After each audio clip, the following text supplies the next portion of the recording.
Everyone there on planet Earth, Pikachu Shelby Billionaire here live from Waianae, Oahu, Hawaii. I want to let you all know that I found the Epstein files, secretly hidden in plain sight where most people would not suspect.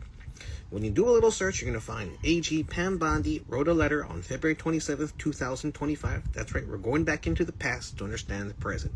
Because recently she said there is no Epstein client list, there are no files. But what's strange about this is Pikachu found it, and I've leaked it on Facebook, on X, tagged Elon Musk, Real Candace Owens, Tulsi Gabbard, and everybody, because we found the list, and we did it on Facebook Live. But now for all of our IG fans, I want to let you know where I found the Epstein list, the evidence, the client list, the flight logs, and how you guys can follow along with me. For all of you guys who are listening and tuning in, Pikachu found the Epstein client list and the logs. So let's go through it with you and me. I got my laptop with me because it'd be very hard to put into a video. So let's just film it live for all of you guys watching out there. All right, so we got to reverse the camera. Here we go. So here's the letter from the AG. What's up, Leo Mana? And this is what I found right here. So when you go to the DOJ website, Attorney General Pamela Bondi released his first phase of declassified Epstein files, February 27th. Here you're going to see Pam Bondi saying to the FBI, we have public release files related to the convicted sex offender Jeffrey Epstein and the sexual exploitation of 250 underage girls in his homes in New York and Florida. Da-da-da-da-da-da. And when you scroll to the bottom, bada bing, bada boom. Here's the evidence list. Here's the flight logs. This is the 100-something pages. Here's all the small parts. This is the contact black book they found in New York around 54th Street, and this is the masseuse list. So when you click on the evidence list, you're going to come up to here. There's going to be 3 pages, and you're going to see some weird, sick stuff. Towers, photos, videos, red tape. Here's what stood out to me. On the 3rd page, you go to General, 1 red rope contained like a container. And what's inside here? Let's read it all together. 1 vibrator, 3 butt plugs, 1 set of cuffs, 1 dildo, 1 leash, 1 box of condoms, 1 nurse cap, 1 stethoscope. You're going to see right underneath 1 more butt plug, frame photos of naked females, copper handcuffs and whip. You're going to see 3 sheets of paper. You're going to start getting disgusted of the photographs, the miscellaneous, the SD cards. This is the evidence that Pam Bondi already has on file, because you can show it right here. Next is the flight logs.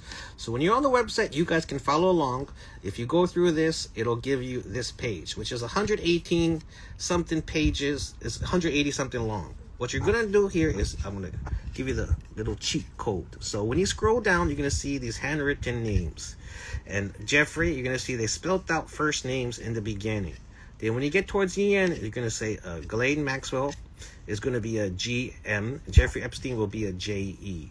And you're going to see the marks, the names. Yes, Donald Trump is on the list right here. You guys can go through it, which is quite a lot. Here on the black book, so if you guys are following along, the contact book found in 1997 on 54th Street is going to be right here. And Donald Trump's name is on page 85. For all you curious Republicans, Donald Trump, AG Pam Bondi, your name's right here, which is why they don't want to show it to you. And what's strange about the contact book, because I remember seeing this earlier in the 90s, you're going to see Lex Wessner, the White House contact names, Ivanka Trump. A lot of Trumps are on there, because you got choked contacts from all over here. Jeffrey Epstein's here, different names. Kenya, different countries. You got massage literally written in here in UK. Like, they're not even trying to hide all this shit. Medical, how to cover it up, PB, witnesses. So what's strange is if you scroll down the black book list at the bottom, where there's not supposed to be any more pages, because they redacted most of the shit, so you can't see their names, contact, phone numbers. Before you could do it. And here's where it gets freaky, folks. Here's the important emails. Jeffrey Epstein's contact list: PB, Pittsburgh, New York, NM, New Mexico, Paris, New York. Ghislaine Maxwell, 3 stars. You can see who's important based on stars. Tim Newcombe, never heard of him. Citrix Systems programmer, probably just like you guys. Shirley Palmer or Charlie Palmer. Joe Pajemo, Christopher, French driver. Important witness. Secret Service personnel escorting. See, there we go. Secret Service personnel escorting Mr. Barak Ehud, former Prime Minister of Israel, on Jeffrey Epstein planes. See, told you Mossad's connected right here, black and white on their black book. Jean-Luc Purnell, that's the modeling scout with the agency. Scout, like I said, for young females. Karen Models. David Copperfield, magician, we know the guy. Eva Anderson from Dubai. David Cook, Palm Beach. That sounds almost like Dane Cook. I'm not sure if that's the comedian. Witness, interacted and chat daily with underage girls. This is all in the black book in the client list right here on the AG Pam Bondi's website for the Department of Justice. So if you guys haven't seen the letter, I'm going to read the letter to you guys right here of what she said. So we'll go it slowly over you guys. February 27th, so we're going back into the past. Dear Director Patel, before you came into office, I requested the full and complete files related to Jeffrey Epstein. In response to this request, I received approximately 200 pages of documents, which consisted primarily of flight logs, Epstein list of contacts, and a list of victims' names and phone numbers. Bada bing, here's the client list we just went over. I repeatedly questioned whether this was the full set of documents responsive to any request and was repeatedly assured by the FBI they would receive the full set of documents. Late yesterday, I learned from a source that the FBI field office in New York was in possession of thousands of pages of documents related to the investigation and indictment of Epstein. Boom, boom, boom. Despite my repeated requests, the FBI never disclosed the existence of these files. When you and I spoke yesterday, you were just as surprised as I was to learn this new information. By 8 a.m. tomorrow, February 20th, the FBI will deliver the full and complete Epstein files to my office, including all records, documents, audio, video recordings, and materials related to Jeffrey Epstein and his clients, regardless of how such information was obtained. There will be no withholdings or limitations to my or your access. The Department of Justice will ensure any public disclosure of these files will be done in a manner to protect the privacy of victims in accordance with law, as I have done with my entire career as a prosecutor. Sounds good. I am also directing you to conduct an immediate investigation to why my order to FBI was not followed. You will deliver to me a comprehensive report of your findings and propose personnel action within 14 days. I appreciate your immediate attention to this important matter. I know that we both committed to transparency for the American people and look forward to continuing to work with you to serve our presidency and our country. Attorney General Pam Bondi. Signed, sealed, and delivered. So that's the truth of what's going down with the Epstein files. Right here, you can find it here. I'll put the links and posts below. And I'll put it here. We already put it on Facebook. So we'll put the Epstein files. Here's the letter. We're going to put it on here. And we'll send you guys the tag. You guys can follow me on Instagram. Well, you guys are already following here. Right here, a legendary billionaire. And we'll see you guys in cyberspace. So we did find the Epstein files. And you guys can find it right here. The letter, all the details here on the Department of Justice website. And then we'll put the links down below onto this post. Once we're done with the live stream, you're going to see the update right here. And we found the list, folks. So thank you all for watching. You guys going to get the fresh intel. And I'll put the links down below so you guys can click, find a way to enjoy yourself. And you're going to be shocked by some of the names you see. Tom Hanks, Steven Spielberg, Julia Roberts, Oprah Winfrey, Sean P. Diddy Combs. A lot of names are on there. So you guys going to see the names, see the list. You can have an AI run the system for you so you don't have to describe all those small little words yourself. But you guys can go through it, have a great time, and you're going to do something amazing with this. Spread the word, share the word, find the list. I'll put the links below. Chee-hoo! Aloha. Pikachu loves you. Aloha. With us tonight, international model, walked the runways of Paris, Milan, New York, been on major magazine covers, worked with top fashion brands, but behind the glitz and the glamour is a darker truth. In this interview, Barbara is going to talk from her own real-life perspective about the harsh realities of the modeling world, including experiences with Epstein, Diddy, former Abercrombie CEO Mike Jeffries, and Jay-Z. So we got a hell of a lot of ground to cover, folks. And because of the nature of what you've been through, Barbara, and we got a restriction on this channel by the cops, I've got to ask you, first and foremost, do you give us permission to publish your story, and do you waive anonymity? Yes, you can publish. Yes. Appreciate that. Just before we get into all that, then, do you just want to add to what I said and just tell the viewers a little bit about your history? What got you into that career? So around the age 6, 7, 8, there were scouts in Texas that were looking for beautiful kids, like young children wanting to be actors or models. And that's when all these modeling schools started, is in the 90s. So that's when I was discovered in the 90s, and I started taking acting classes. And then around the age of 10, I was discovered by Bruce Weber. I was doing theater under the stars in Texas, and he discovered me along with other models or upcoming actors. And then I landed the Ralph Lauren Brilliant. We were doing so well. campaign, and that's what started me off on my career. And then I connected with an agency in Texas, and then they connected me with an agency in New York. And I was going back to New York and Houston, Texas, where I'm from. And my career started to take off around the age of, let's say, 12. And then I started going to New York and Texas, California, Florida. I even started traveling to Tokyo. I was traveling to Paris, to London. I was doing all the fashion shows. I was creating a name for myself. My enterprise started building up. I bought my first house when I was 15 years old. So I started pretty successful out the gates.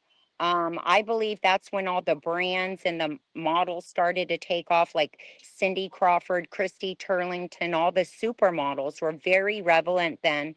So they always called me Baby Cindy, like Cindy Crawford. Okay, yeah, yeah. So, Barbara, uh-huh. did you feel safe at such a young age in that industry?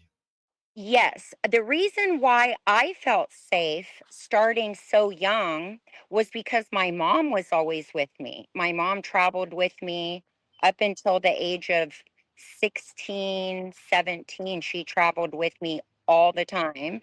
And my mom is Eastern European. She's Bulgarian, so she has a very heavy accent. I was born in Bulgaria. I came over here when I was around the age of 4 or 5. I didn't speak any English.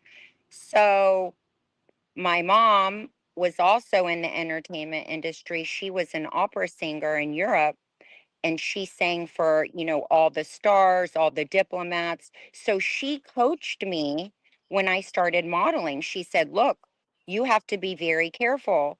This is not an industry where you want to, have your eyes closed. You have to keep your eyes open. Don't accept things from men. Don't accept things from women.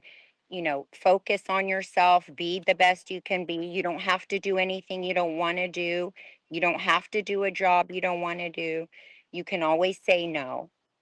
So I followed my mom, and I kind of established a name for myself, and people were calling me Diva Babs because I would turn down jobs. I would turn down even jobs working with certain photographers like Patrick Demarchelier. Patrick Demarchelier is a predator. He grabbed my breast. I've crawled out of many windows from studios working with Patrick. We shot for Elle magazine together. We shot many jobs together. He was very inappropriate with me. So my agency basically threatened me and said, "If you don't stop leaving, he's never going to work with you again." I said, "I don't really care." So they called me diva because I was like that. Yeah. How old are you when he allegedly did those things? I started working with Patrick when I was around 18. Okay. So I worked And with Patrick for a long time, 5, 6 years. and just to set the stage a little bit for everybody there, your career started young. It went and it kind of snowballed, Barbara, right? You were saying it just sort of catapulted, and you found yourself in places and at events and being guided towards this sort of fame, if you will, right? Yeah. So let's just give everybody a little teaser, right? Because we're going to be doing our show tonight, and we've got Wednesday, Thursday, Friday next week. obviously we're going to be diving into Epstein's Black Book and what the meaning of that is, how it all connects, how you fit in with everything. But what other names and elites and celebrities will be covered throughout the weeks? Now, I just want to prefix this to everybody. You're going to hear some names now. When we talk about individuals, we may be smart about it, and we may have to guide you towards a certain individual if certain individuals may be millionaire rappers who can sue everybody. You know what I'm saying? So there's going to be some of that involved in the narrative. But just for this particular section, what sort of individuals have you, for a variety of reasons, met and been involved with over the years, Barbara? Okay, well, there is a rapper who is currently in jail right now. I worked with him for 5 years. I worked for Sean John, the the the fashion brand that Diddy Sean Combs has. Um, I worked with him for 5 years, and he threatened me after the 5-year contract if I didn't stay that night at his house for the after party. He was not going to renew my contract, which he was so cheap, by the way. I'm going to tell you how cheap he was. He was so cheap that I had to fly the next day to New York on a red eye, shooting for Pantene that I got paid $500,000 for. And he hired me for 5 years and paid me $200,000 for. So it shows how cheap he is. So I told him, "You can't afford me. I'm not staying for your party." And he said, "Well, listen, that's not a good look." You know, his son, who was his son? That cute one that had Quincy. I was modeling Quincy's fashion line, and he said, "You know, you're the perfect fit for Quincy's fashion line." I said, "Well, then you have to pay me more." So there's that guy. Then there's another rapper that starts with the J, ends with the Z. That guy, big jerk. Uh, I'm affiliated with also John Legend, David Blaine, Naomi Campbell, um, Harvey Weinstein, uh, Renee Zellweger. Uh, who else? I mean, the list goes on and on. Yeah, it's a pretty long list. I'm not going to lie. Just it's probably quicker to see who isn't involved in this than who is, because it is a very complex tale. And you know, the center of this for you, Barb, is to expose the networks and the methods used by Epstein and individuals like him. The difference between individuals like you who are not only generating money but are chasing this promise of fame. So let's go to this. Let's sort of jump into the point in your life where you were introduced and Epstein became part of that world. Okay, so the world that I was in was very it's okay. You want to be at the top. As a model, your goal is to be a top supermodel. Okay. So, in order to be a top supermodel, you have to be exposed, go to events like a Cartier party. You have to go to the after parties after a fashion show. You have to mingle with these high end elites. So, in order to mingle with them, your agency tells you, "Hey, since you did the Louis Vuitton fashion show, after the show there's an after party, so you have to go." So you go to these after parties and you get affiliated with these CEOs, these other brands. You have to learn who is the designer and the CEO of Louis Vuitton, who's the designer of Tom Ford, who's running which magazine, who's the editor-in-chief of Vogue, who's the editor-in-chief of Marie Claire. That's my job. I have to know who is who. Why? Because I'm my own brand. I'm representing myself. As a model, I am a brand, I'm an enterprise. So I want to be up here, not down here. So I have to go to these parties. So what happens is a lot of these guys like Epstein, Harvey Weinstein, CEOs of many corporations, they call up the agencies and they say, "Can you please invite your top 20 girls to these after parties, so all the men and women can make it like an ambiance, and you want to be the top 20. You want to be there. You understand? You want to be in these events. You want to be in these parties. So when the agency tells you you should go to these events and these parties, is to show that you're going to be there, take the photos, be in the prestigious elite. So that's how that works. That's why all the models, such as myself, want to go to these events, because you're a brand. You have to keep working and making money. So the agency, your agent, sets you up with these guys such as Epstein. Maybe you're going to go on a date, maybe you're not. So I was affiliated with a lot of girls that went on dates with Epstein. And my boyfriend, my fiance at the time, was David Blaine's producer. So I'm already in the elite group. I'm already going to these parties. I'm already being affiliated with these top celebrities. I'm going to these parties. I don't necessarily have to participate because I'm already affiliated, but I'm seeing what's going on. You see, there's my photos. There, So did Epstein, what was his reputation like? did, Was all the dark stuff hidden? So the dark stuff, when we went to his house, when we went to his condo to go to these events and these parties, I saw all these people and people I was affiliated with. They were all there. And there were also models there doing bad things. And for me, I would watch these models and these men interact with each other in inappropriate ways. And I was watching and not participating, but watching. And I knew what he was doing. I was watching how he was interacting with all the models and also stroking them, touching their hair, flirting with them. And So when what we were at Epstein's house, there was a room there that you can do drugs. It's whatever drugs you wanted, it was there. My fiance at the time was doing all these drugs. So the stories that he used offers of making, creating work with Victoria's Secrets and stuff like that with the models. Was that something that you heard him use? Yes. So all the Victoria's Secret models were there at the parties with the men. So they invite the models so they can be there for the men. Then they go in other rooms and do whatever they want to do. They have sex, whatever they're doing. You know why they're there. Then the women, they'll come out, they get Chanel bags or their apartments paid for. Um, they get bigger jobs. I was never a big Victoria's Secret model on the runway because I didn't sleep with anybody.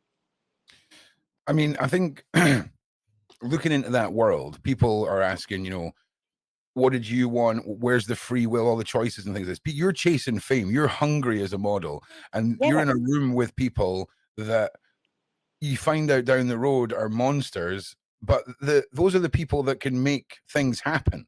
That's the difference between, small time and catapulting to success. Now, did you feel like you were in a certain group of individual who started to see the true intentions of what having girls like you and models around for these individuals were? Obviously, you've talked about these hidden rooms and girls that sleep with these individuals. You weren't part of that scene, and did you find that it made them try harder, or did it make them back off when you were No, they tried harder, and the men were also trying with me. Like and then there was a point where I wasn't with my fiance anymore, and I was at these events without him, and all his friends were hitting on me, and they were trying to drug my drink. They were trying to push me into having sex with them, and they said, "Well, you're not with your fiance anymore. What's the problem?" I said, "No, I'm not interested. I know exactly what they're doing. This is how the operation works. How the operation works is you become their sex slave until you're old. After 30, you're old. After 25, you're actually old. That's what they do. You become their sex slave. They're looking for like wives to be their sex slaves, to participate in It's the group trophy. sex. It's the In group classic. sex. No, then you have to participate in group sex. Okay. How So a long? lot of my friends that were in with these men had to participate in group sex. Which is exactly what we've heard coming out, the Diddy case being reported on. It's exactly what we heard about the lore and rumors behind what goes on in the island and Epstein and these Yeah. elites. If you're not participating,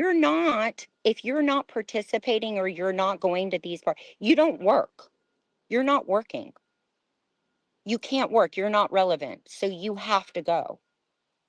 You have to participate. And when I was there and I saw all the women participating and defecating on the tables with a photographer, a famous photographer, shooting them underneath the glass tables while they're defecating so they can stay relevant and have their jobs. That's how that operation works. Yeah, it's the shaming and the what can we do drunk with power mindset of these evil individuals. It's Yeah. it's, Yeah. it's frightening. Anything you want to throw over to Barb at this point, Sean? Any questions? Yeah, Barbara. I mean, the viewers are just absolutely amazed I've by. got a narrative, so don't jump too quick into the viewer stuff. It was just in case there was any points you wanted to expand on there, because I want to go through some points here. I don't want to derail it, so just bear with us. Side chat, bear with us. So the viewers are absolutely amazed by your testimony, Barbara, and you're a really powerful speaker.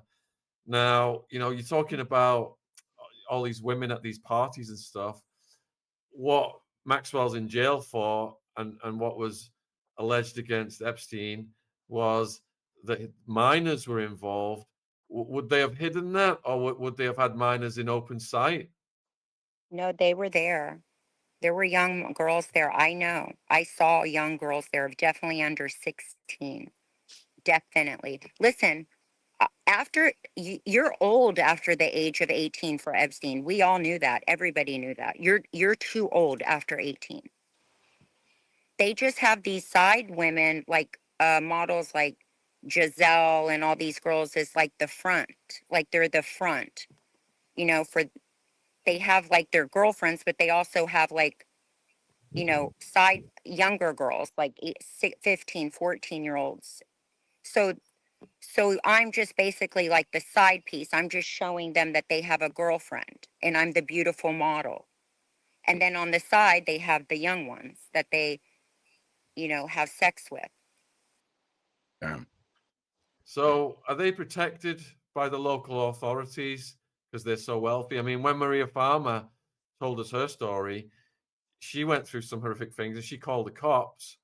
And the cops said, well, our deputies are already out there. They're protecting the premises. They're like bodyguarding the premises. That was for Wexner.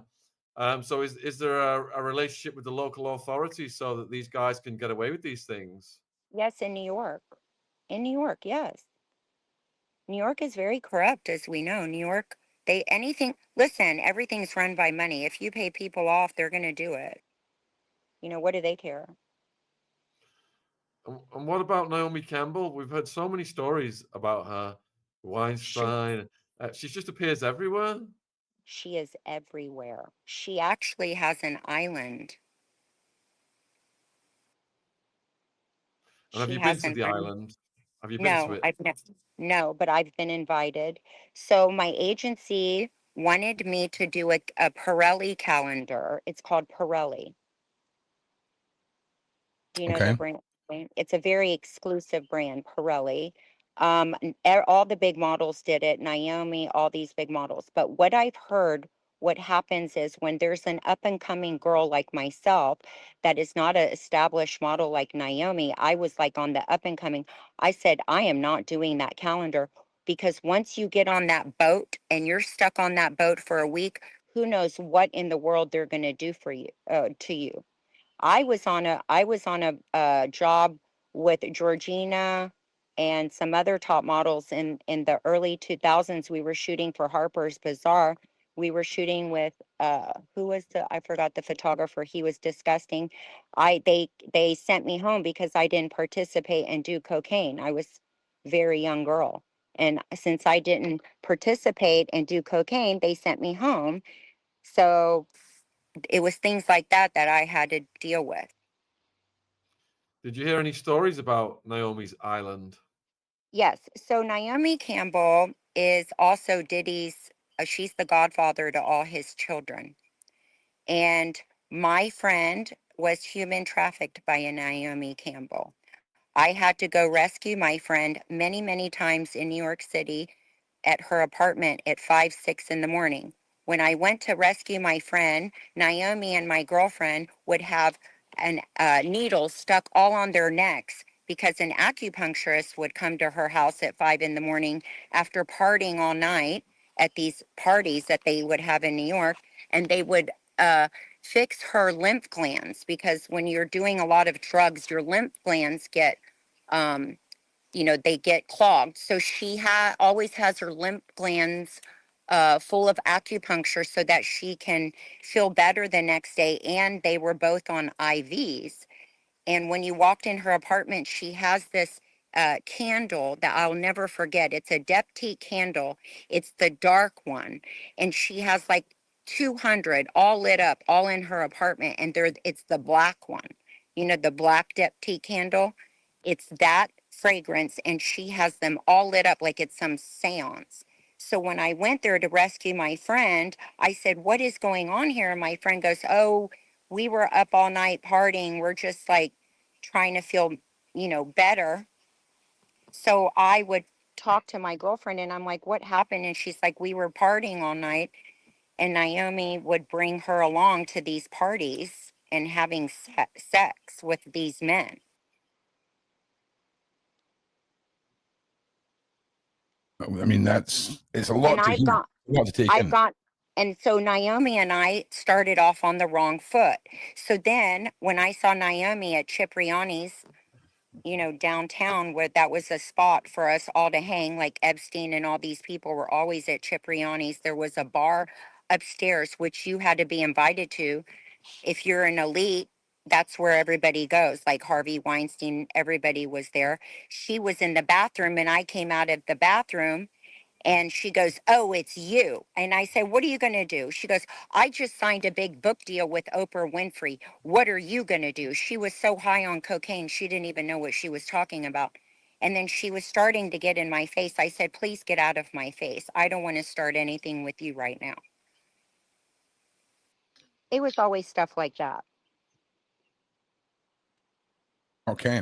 Like when you talk about the seance and the candles, was there ever an element of, you know, dark paths with some of these Yes. individuals with occultist undertones, shall we say? Did you ever Yes. was there ever rumors of anything that just sounded too odd to be true? Well, yes. I mean, there's a lot of things. Like when I was in San Tropez, I saw Sean Combs on his boat holding an animal's head on the front of his boat, screaming, I am God, I am God."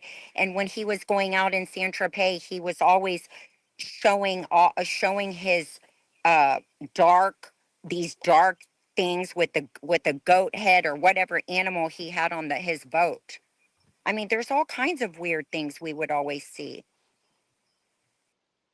And is it just this like given factor that the girls, right, like yourself, the models on these yachts, I mean, are you guys, is it just a given that you're all going to stay quiet? Because it must be terrifying knowing not just what someone can do to you on a boat, but a billionaire, somebody who's got police in their pocket, the elites of the world. It adds a level that I don't think any of us will ever experience truly what that feels like. I mean, it must be there must be a lot of secrets in the minds of terrified individuals right now, ladies, Yes. women, especially.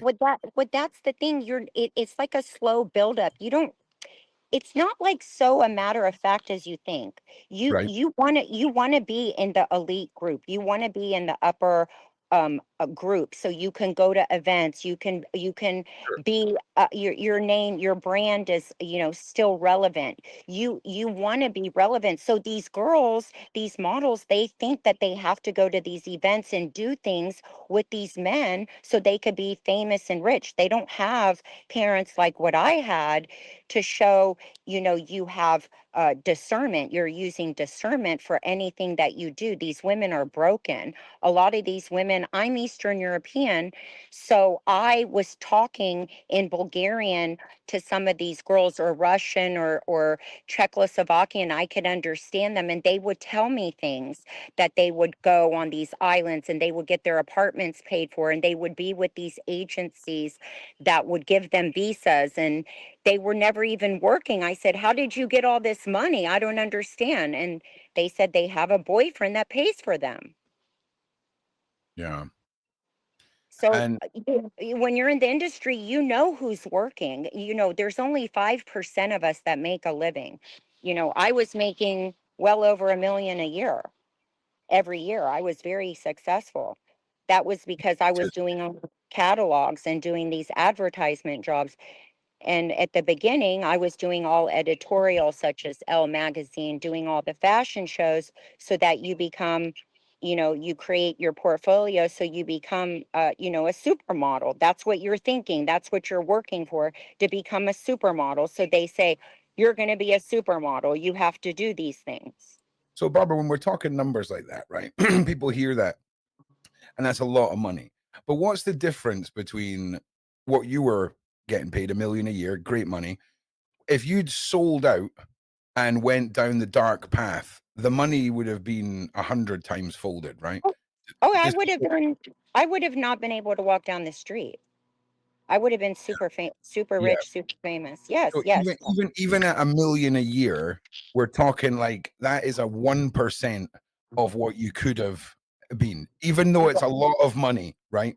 It's the world you're in. When we're talking about billion, multi-trillion dollar brands and enterprises, $1 million sounds great, but it's a sliver of what could have been if you'd sold out. And you were still a powerful brand. Did you feel like your career got to a point where you felt like you were being promised and promised and promised, and because you wouldn't break your code of honor, they just couldn't get what they wanted from you? And you'd mentioned instances where you noticed your drink may have been tampered with and things like this.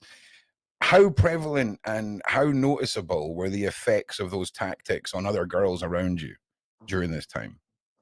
So when we would go out to the nightclubs, my friends owned the nightclubs.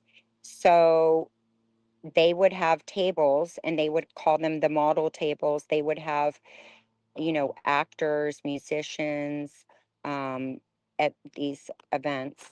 And so they would have these model tables with the actors, musicians, and they would hide, and bottles on the other side. So you pretty much knew which bottles were yours. I didn't really drink that much when I was out because I had to work the next day.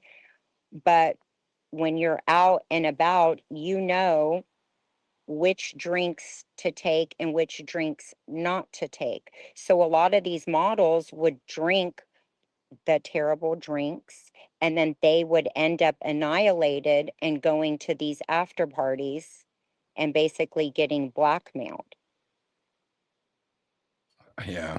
And it's And such a the and the repeating set of tactics that we've heard in so many cases, Barbara.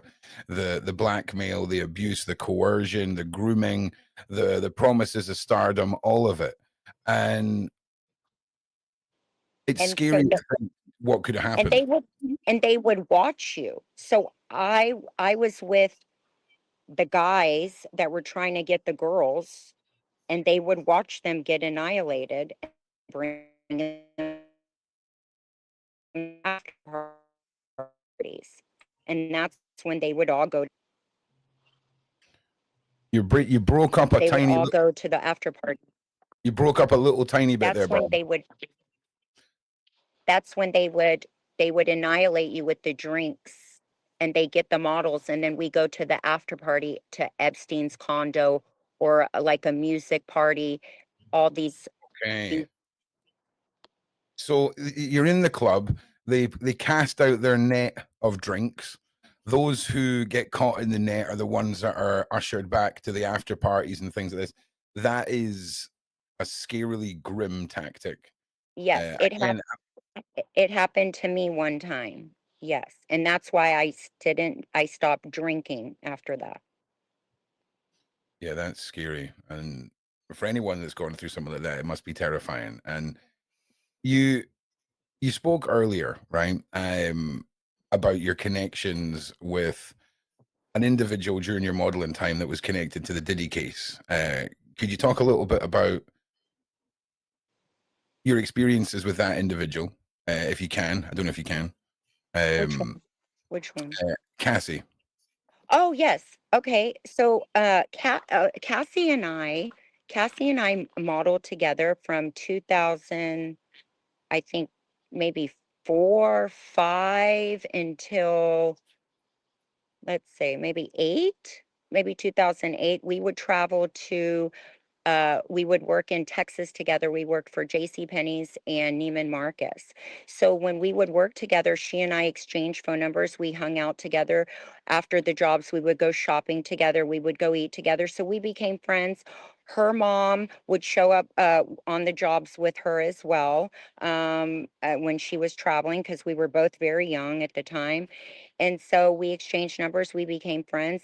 And then around 2000, um 2009, I told her I'm in Miami. I wanted to connect with her and go to an event. And she said, well, listen, Barbara, I'm not modeling anymore. I'm doing the music thing.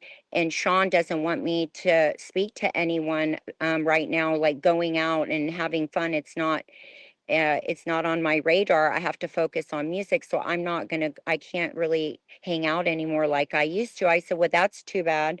And Cassie lived on 33rd Street and Park. And at the time I lived on 34th and Park. So we would go back and forth all the time and hang out in New York together as well.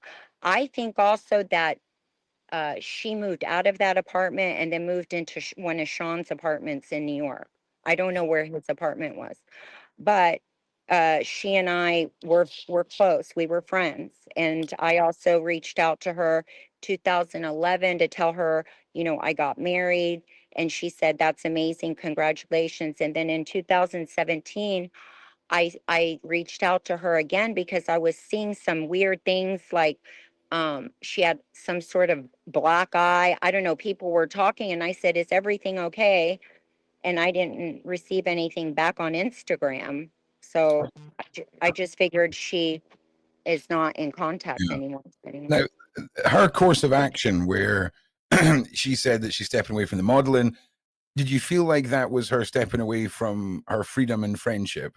And that Yes. sort of that course of action, that pattern of behavior, was that something you started noticing more and more within your circle of friends and individuals in the industry? And if so, that must have been, over time quite isolating for you, if you're the only one left, metaphorically speaking. How many people did you see pair off like that with someone? I mean, it must have been a lot. Yes. Well, with that type of situation, whenever you're in the industry, you have to stay relevant, and you want to be in these events, and you want to be in these places, but you see things and you experience things that you don't want to see or do, but you have to be there. Yeah. You don't have a choice. You really don't have a choice. And if you stop going to these events and these parties, you're not relevant anymore, and you're not able to work. Okay. I was very happy. I was very happy actually for Cassie when she told me that she's not going to model anymore and she was going to continue the music path. I was very happy for her. Yeah. There's, why continue something if you have a talent for singing? I didn't even know she could sing. She I'm never told me. She I'm never with told you. me she could sing. I don't know I'm how she sings. Okay, so just going by what Barb has told us already, we've witnessed multiple repeating patterns of behavior, whether it's the parties, the promises, the industry, and the individuals that make these promises to these young models for superstardom. We're now seeing tactics used by individuals like Diddy and other ones in those circles to get their prizes and their trophies tucked away from themselves and individuals like Cassie, that's reflected across the industry and individuals that you've met. Can we just circle back to the whole premise of the little black book of Epstein? Because I imagine the names and the methods, right? The methods will repeat, I imagine, so frequently throughout so many names. And I mean, we don't have to name these people right now, but throughout the episodes, this goes wide.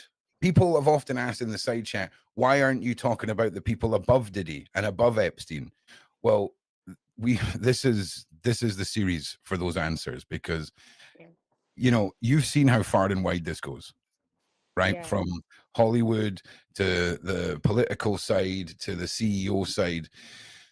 Let's talk about the black book. Let's talk about the types of people that are in there and how. And again, if you want to start talking with a little bit of, withholding some names, feel free to do so. But let's just let me just say as well. Sure. So there's a lot of names in the black book, and obviously a lot of those people weren't involved in what was alleged. And when the black book originated, it was a staff member who had the black book, and that staff member circled names that staff member thought were allegedly involved in what Jeffrey was doing. And some names are even double circled for people that staff member thought were way involved in what Jeffrey was doing. So just to clarify, not everybody in the black book is automatically involved in what Jeffrey was doing. Yeah, that's true. That's very true. And listen, a lot of these people in the black book, I'm just telling you the people I saw at these parties that are in the black book. Yeah. We're not saying everyone in the black book is a rascal, but there is a massive portion of scallywags that we're going to group together, right? And then you can just assume your name is not in that circle of scallywags. If you are sadly in it, because when that got published, I phoned a bunch of numbers on it, and nobody was happy to hear from me, Sean. Let me give you an interesting take. Okay. I was with this agency, Women Models. Okay, they had Naomi Campbell, Kate Moss, all the top girls. They were pimping us out big time. So I have never had any plastic surgery at all. I've never touched my face or my body. I don't do filler. I used to do Botox. I stopped doing it, but I'm not into this plastic surgery, just to let you know. So my agent goes to me, the owner of Women. He said, "Hey, have you ever considered getting your nose done?" I said, "Why would I get my nose done? I'm 16, 17 years old. I've made it this far in modeling. I'm signed with your agency, and you want me to go get my nose done?" So I said, "Okay, whatever. I'll go get a consultation." So I go get a consultation with this plastic surgeon. He said, "You do not need a nose job. Tell the owner of Women he's crazy." I said, "Fine." I then see this plastic surgeon at Epstein's condo, and he's on the black book.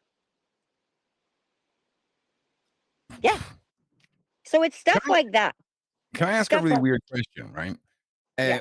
Did you ever notice any girls lose their career because of botched nose jobs or botched this or botched that then put them in a position where they're even more desperate now and willing to do things for these people? Was that ever a tactic that you saw displayed?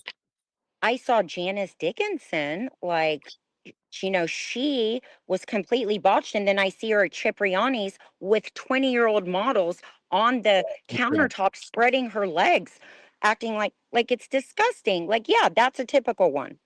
Okay. Well, big shout out, Janice. Okay. Even when you're botched, you're still holding it down.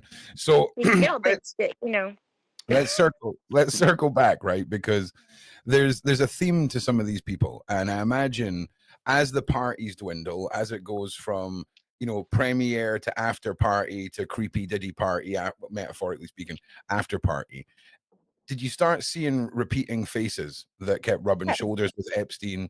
And all of this whole operation, Yes. it Why are they there? What business does that plastic surgeon have being there? Why is he there? And he's also Naomi Campbell's plastic surgeon.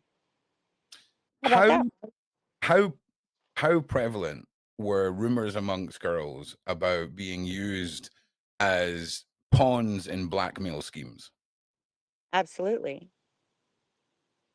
Okay. Absolutely. 100%. Could you expand on that, or did you hear any stories? Well, what do you mean? Like what kind of schemes? I mean, there's all kinds of Well, schemes. for with the lore of Diddy and the lore of Epstein, there's all of these tapes and surveillance footage that no one's ever seen, and Right. we hear all these rumors about everything's run off blackmail, and Yeah. wonder, models like you, taken to after parties, paired up with a celebrity, a politician, a musician, whatever, and then that footage is used to compromise the person that Absolutely. you were involved with. You know, was there rumors? Did you ever know anyone that was involved in anything like that? You don't have to name names or anything, but how prevalent was that in your circle within the models, the girls, the trophies that were so chased by these men? Well, this is the thing. I figured out what's going on. What Okay. happens is at the Epstein condo, they invite all the big dogs, the CEOs, the big names, the celebrities, the actors, the models, and then they get the models that are like, like the ones that are working on visas, and they use them to sleep with the CEOs and the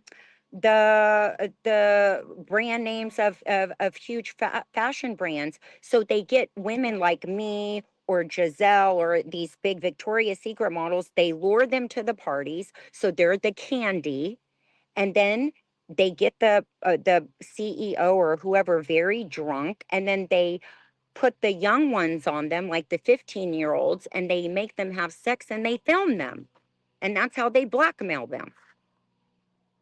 They necessarily don't even know what they're doing. They're just getting drunk. And when they're getting drunk, they put something in their drink and then they connect them with the 15-year-old. Yeah, and let's be honest, when it comes from I see that a lot. That's what was going on. That's what I saw. So a lot of these men some of them are innocent. And then they're blackmailed and then they're indebted slaves forever.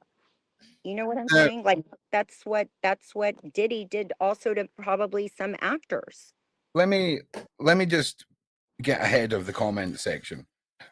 How Listen, how how if you're a regular going to these parties, like I've seen the regulars, a few people that I knew, why were they there every single weekend?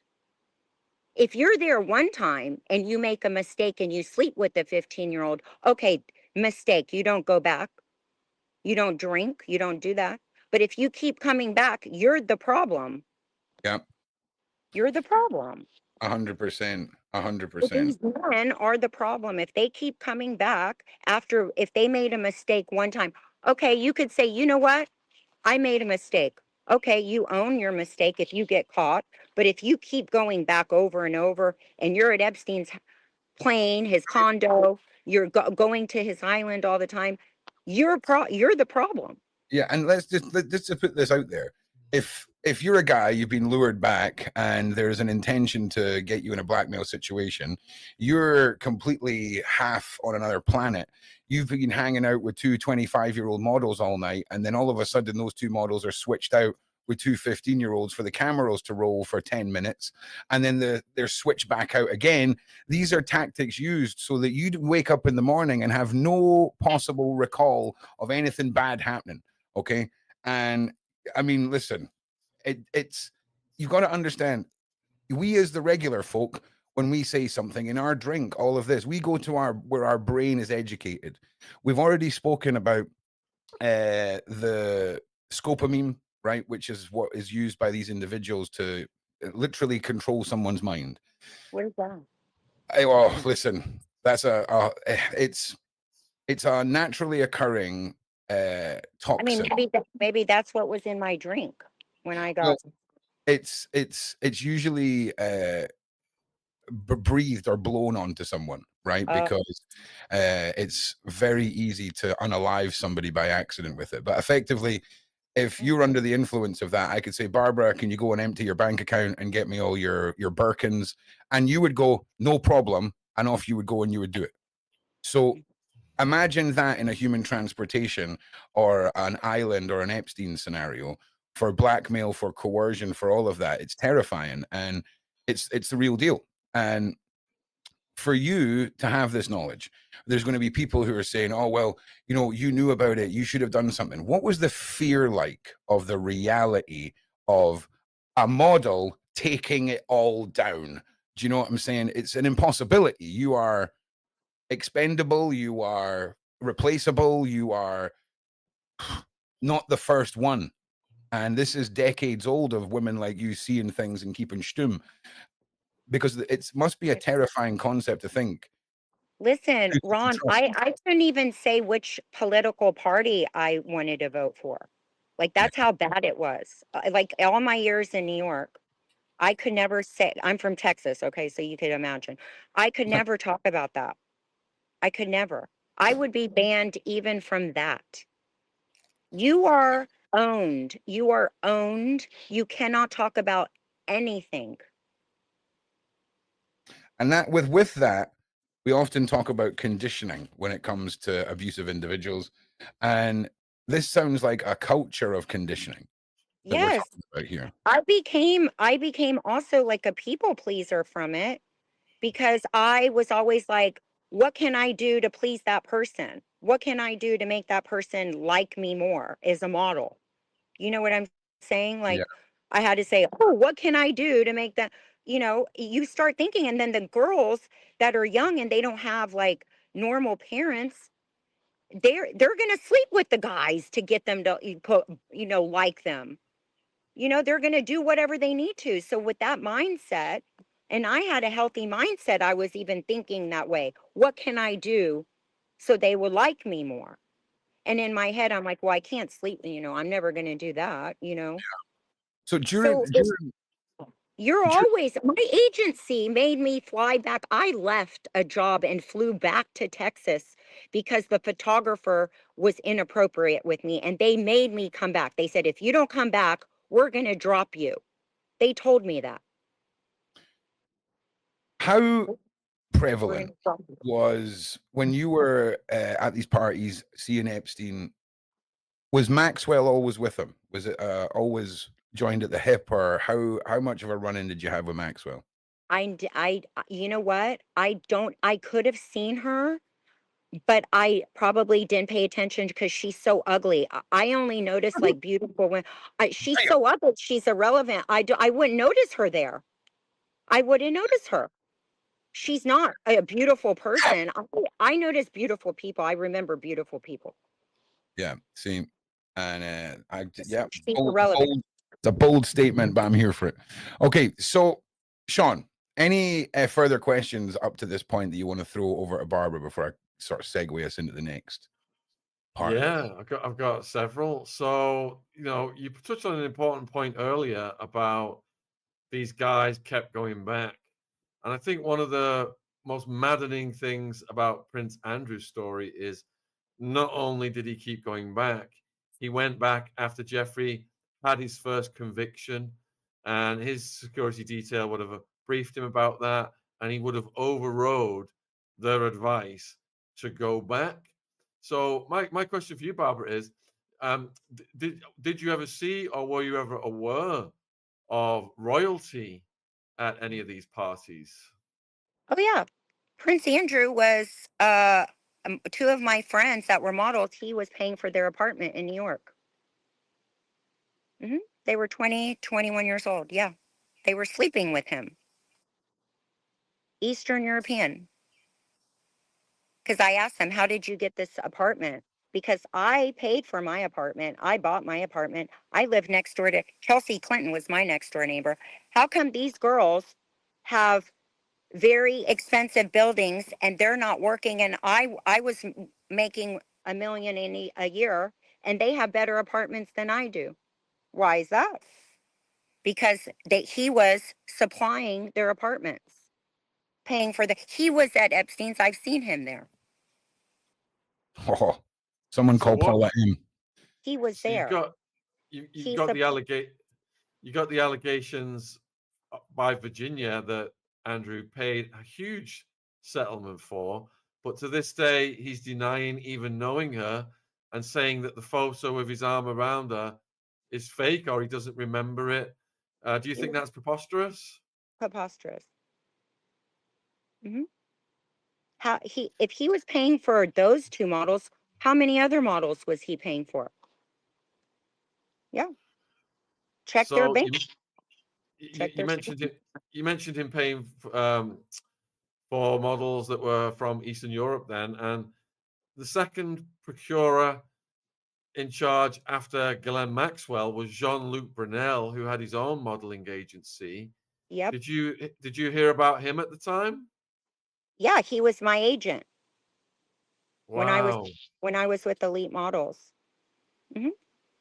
Wow. I know 'Cause he, Jean-Luc. I know Jean-Luc very well. He knows me too. yeah, and so you're suspicious about how he died? Exactly the same method as Jeffrey? I think maybe they just probably killed him to shut him up. Yeah, that's what I think as well. He's nothing. He's just garbage. He's just he's a nothing. Like, so they opened up an agency together. Epstein invested into MC2 Models, and I know a lot of the girls that were with that agency, and those, and I think two, maybe both of them were with Prince Andrew. And did you get bad vibes from Jean-Luc, or was he a normal Yes. person? No, he's disgusting. We all knew it. We all knew it. They would give the models bags of cocaine to stay skinny, so they would, work and stay skinny. And what other stories did you hear about him? I mean, you can say anything you want because Okay. it's not. So Jean-Luc was a big predator. Jean-Luc would get all the Eastern European girls. He would pimp them out to all the like CEOs of all the name brands.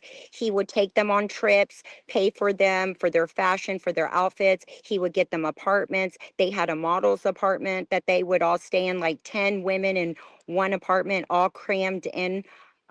It was actually disgusting. And so I was looking into starting my own agency, my own modeling agency. I asked two of my agents in London to invest with me, and they said, Barbara, you're very ballsy for starting this. I said, I could take all the Eastern European girls and I can make them rich by working.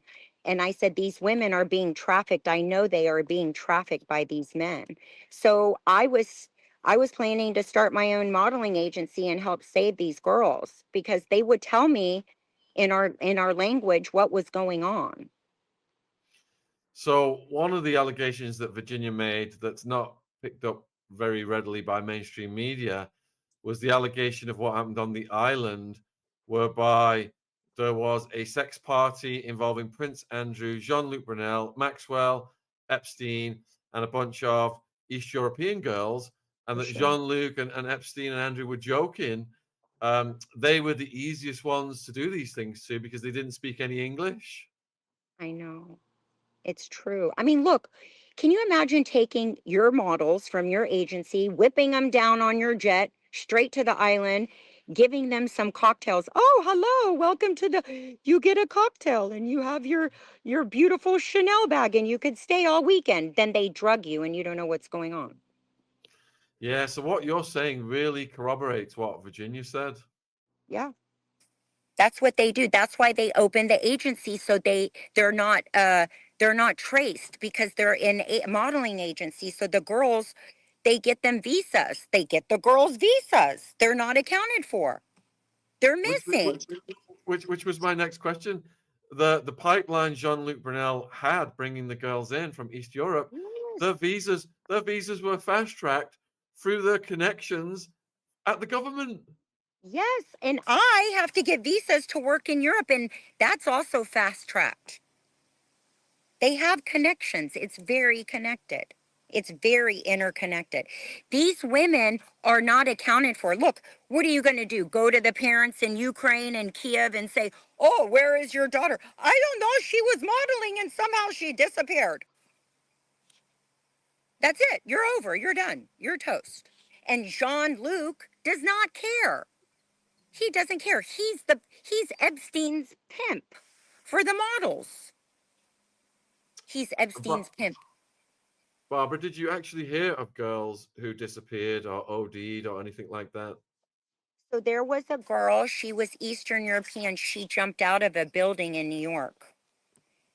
She jumped out of a building because of the shame she felt. I know a lot of girls that go missing all the time. We always heard girls missing. We haven't even gotten into the boys yet. So there's another character I want to get to then that was above Brunel, and that is Wexner, who owned the Limited, Victoria's Secrets, etc.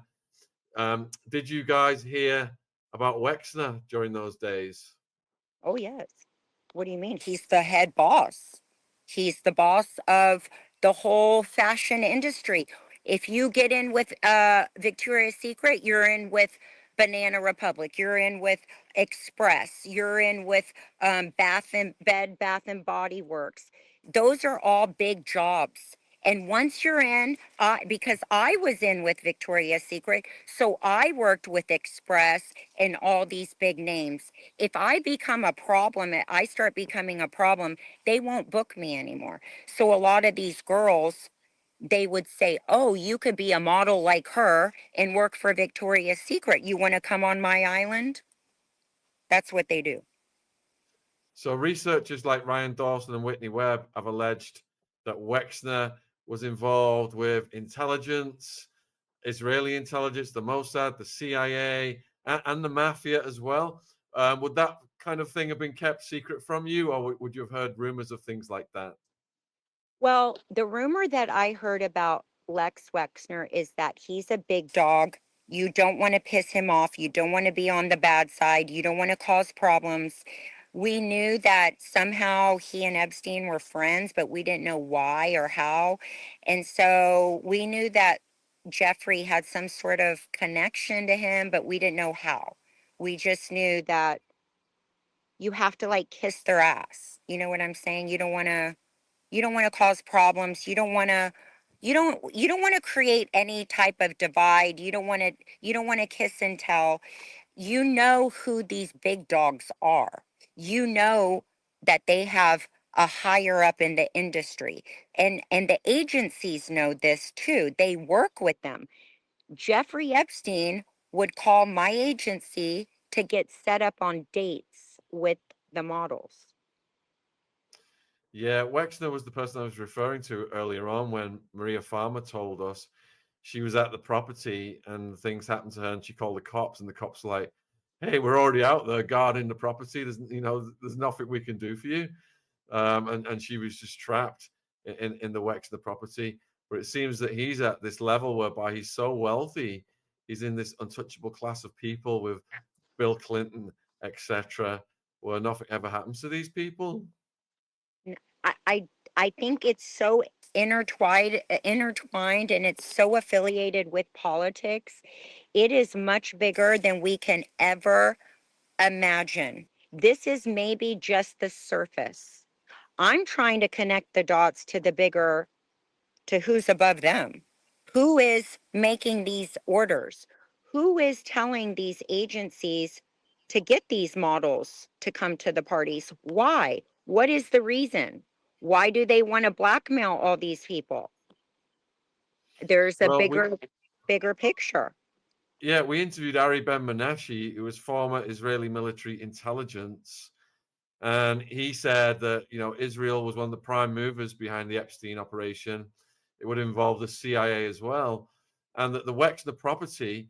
You're asked about Jeffrey's relationship with Wexner, and people wonder where Jeffrey's wealth came from. Well, the property in New York was given to him by Wexner. It had the cameras pre-fitted, and we've spoke to survivors who, one survivor, one of the Epstein properties, ended up in the control room looking at all of the screens where all these videos were getting recorded. But what Ari Ben Menashe said was they were looking to have leverage over the titans of industry, politicians, royal family members. Prince Andrew was a big catch for them. And these honey trap operations, have been around for decades, and they continue to this day. And that's what Ari told us the motive was. You know what it also is this. This is really sad to me. Because if you take like a man, okay, let's say Prince Andrew, right? Okay, he's kind of like probably like he likes young girls, has sex, but then you just kind of like you make it to where they can do those things. It's kind of like a fantasy, and you represent it to them and you say, look, you could come on this island, you can have all the women and this and that. I mean, they're literally blackmailing you, and you fall for it. You're an idiot. You're stupid. But they make it so big and so normal that it's like if you don't participate, you don't get funded. You just don't get funded. And just like a person like myself, I could have been a big actress. I could have been a supermodel. Yeah, I could have, but I just didn't take those steps because I knew what it would involve. I knew that I would have to be their forever slave. If I did those things, I could be kicked out as soon as I'm 30 years old. I'm washed up and old. It's over. My time is done. They're going to go to the next one. And then you have to live with that for the rest of your life, you know? Yeah, And Juliet. especially, and I like those, and especially men, like, okay, like what Diddy did to these actors. Like, you take somebody like Ashton Kutcher. We know he was at the parties. We've seen him in the videos. Maybe he was blackmailed one time and then maybe he ended up liking it and kept going. I don't know. You know what I'm saying? Like, as a model, I was in that crossroad, in that pivotal crossroad where I had to make the decision, am I going to be staying a good person, or am I going to, go move forward ahead and be not sleep at night? I want to sleep at night, you know. I'm interested in politicians as well who are involved. And if you look at the flight logs, there's a couple of dozen entries of Bill Clinton. He's not got his security detail on the flight log. He's just got a bunch of names that sound like East European girls' names. So what would your interpretation of that be? Okay. So I I went out with one of my best friends who was human trafficked. She's no longer here. One of our friends at the time was 25 years old. She was working for Bill Clinton. She worked for the Clinton Foundation. She was also dating a gentleman that was always around Diddy, always around on the scene. He was always around Leo. His name starts with the R, ends with the E. He was very prevalent everywhere. Uh, I don't know if he was like works for the government. I don't know, but she was dating him. And she was 25 at the time. And we were trying to research his age. He was maybe around 56, 57 at the time. We went on his private jet to Las Vegas to go visit Michael Jackson. And then we went to his house in La Jolla. She was working for Clinton. And I told her I just bought an apartment in New York and my next door neighbor was his daughter. So every time I was in New York working, because I was traveling to London and Paris, I knocked on their door. I said, whenever your dad's visiting, I want to have a chat with him because I wanted to talk to him because my friend worked for him. So there was a lot of dodgy business with that, in that scene. But my friend that worked for Bill said that Bill was always out and always around and always going to the parties. I never saw him at Epstein's, but my friend worked for him and she dated his close friend that is also compromised. Did you ever see the art of Bill in the blue dress in Epstein's property? I didn't see that. I wasn't looking for it. With hindsight, then looking at it now, I don't know if you can see it on the screen. Yeah. Is that some kind of trophy that Epstein would have commissioned? I think it's blackmail. I think he's like looking at you and saying, if you say anything, it's over for you. That's just me. That's just my take. So do you get the impression that the Clintons are pretty corrupt? Yeah, I mean, yes, it's, if I have to use my brain, yes.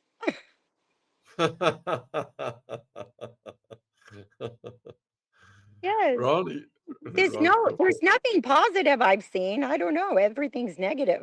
Yeah. Okay, I just I want mean, to. he's a charming guy. He's charming. I mean, he's good looking. He's charming. Yeah, I mean, I could see why women liked him. You know? All right. So listen, everybody, can we, at this stage, can we share?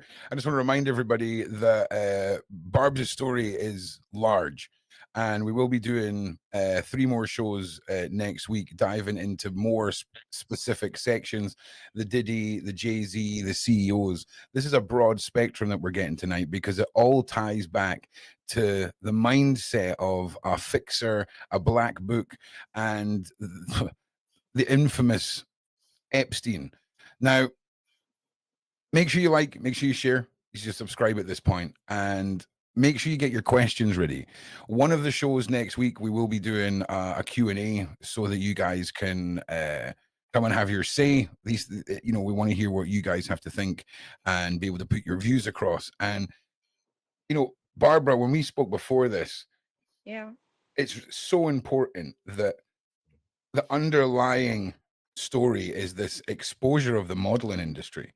It's this use of women at this level, because we often hear about the levels beneath that, you know, young girls groomed on Instagram by some weirdo to a hotel to have pictures taken, and that is the lower end of the monster chart in this, you know.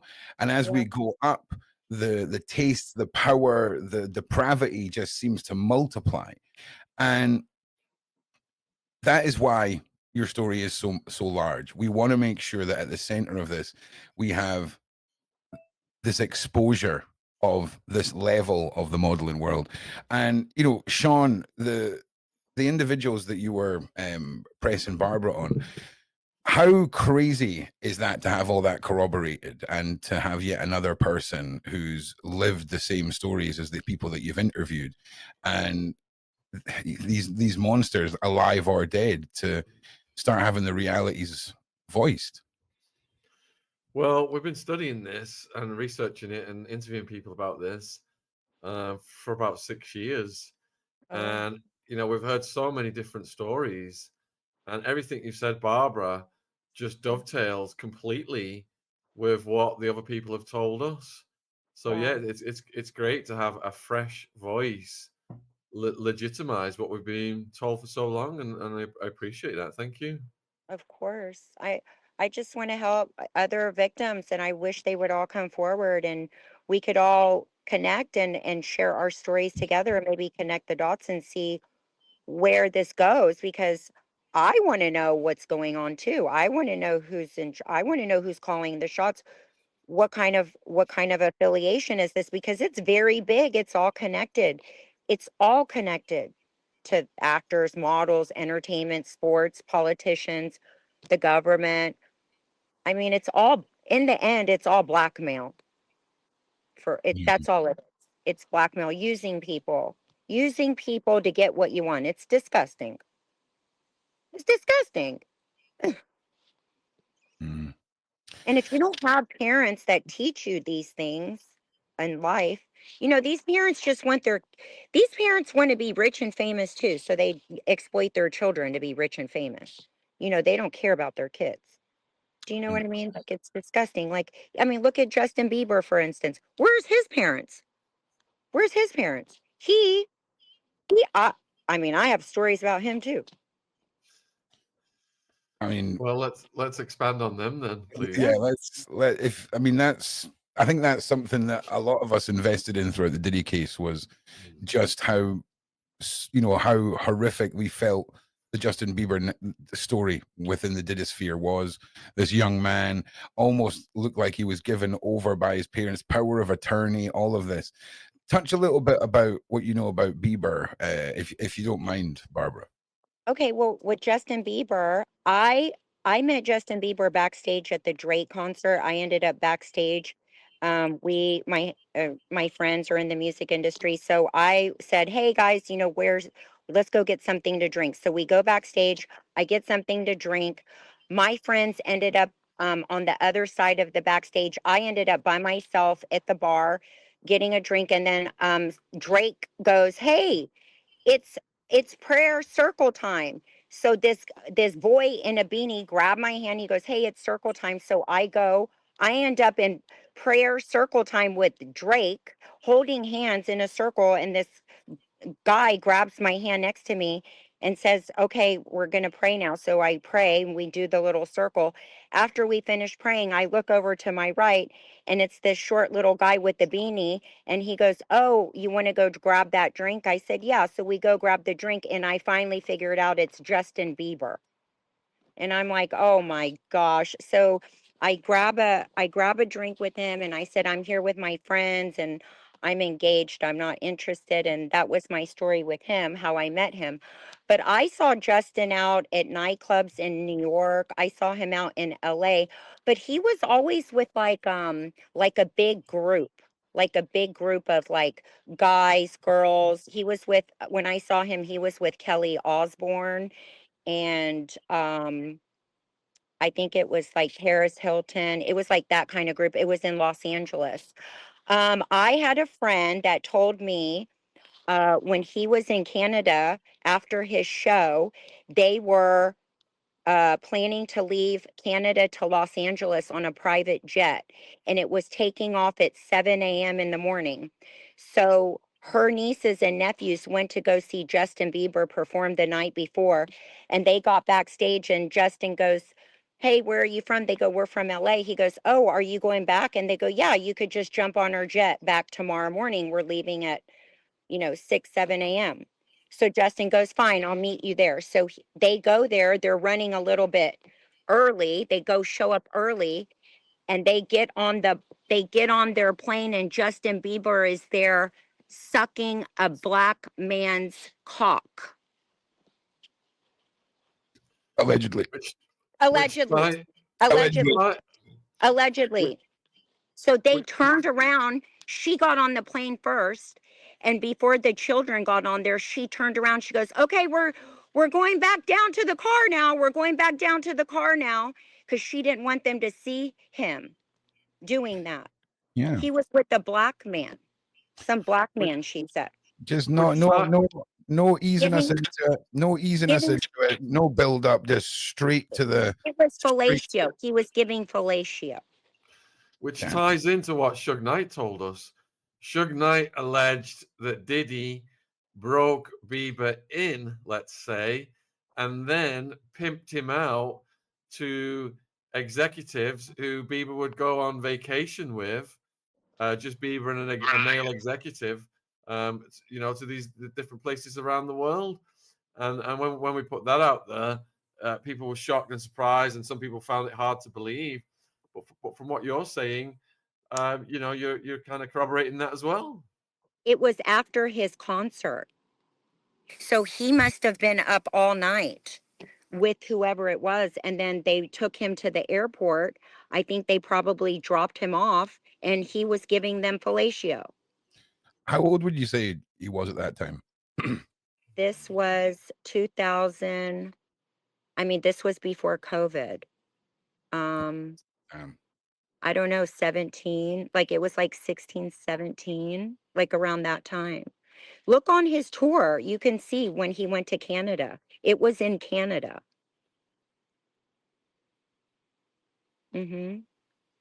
any Anything else you witnessed with Bieber or any other rumors or stories other Oh, than about her, that's all I know. I mean, that it's a fact. That's a fact. I mean, it's real. That's real.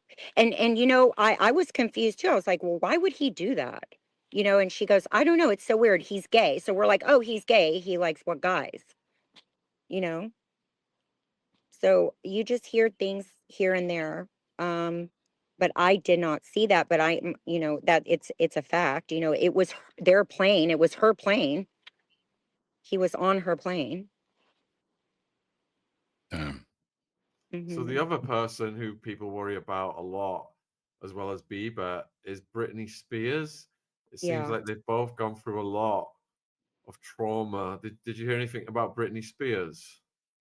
I have not heard anything about Brittany. I just know that she's having mental issues due to, you know, being probably owned and managed by a certain company or brand that owns her, maybe has managed her and trying to control her from speaking out. I mean, look, I'm speaking out 20 years later because I was just kind of waiting for Diddy to get RICO'd, but that didn't work out too well. But scary because also you're not able to work. Like you be able to work. And there's too many brands tied in to Britney Spears, you know? yeah. I mean, I don't know why they're doing that to her. Just, you know, it's sad. Well, look, I think this is a good time to jump into some of our wonderful viewers' questions, if that's all right with Sean and Barbara. Mhm. Sean, you okay with that? You got anything else you want to throw at Barbara before we go into the viewer questions? Mhm. I'm just curious about what Barbara thinks of the outcome of the Diddy trial. A good question, yeah. I'm very disappointed, big time. I wish he got charged for all accounts. I wish he got RICO'd because I don't think his fortune should be there because it was all money that is from victims and it's dirty, dark money. Mm. You're breaking up a little bit. Yeah, I'm very disappointed in the outcome. I wish he got life. I wish. Yeah, I'm happy Cassie got her 30 million or 40 million and has her life. I'm happy that she has her family and her children. She has to live with that forever. I don't think it's enough money personally. 30 million is nothing nowadays. You know what? She could buy a house and live the rest of her life, but I don't know. Like yeah, it's there's no money. It's priceless what that does to you forever. You have to live with. She'll never be the same. You're never the same. I'm never the same. You know, I'm grossed out. I've always been grossed out by men. All my friends were always wondering why I never dress provocative. Like when I went out, I never dress up provocative because I don't want that attention. I am not that type of person where I want guys. I'm I'm shooting in my lingerie all day. Why do I want to go out and get more attention from disgusting men? You know. Um. Yeah. now, just So, somebody had mentioned Oprah, and that sort of got me wondering about women who are on the same level as these evil men. Was there any women who were just as bad as these men that stood out for you in these circles, Barbara? well, when I had my encounter with Harvey Weinstein, allegedly Renee Zellweger was there helping him, Well, talking me let's into. take us back to the start of the Weinstein story, because Okay.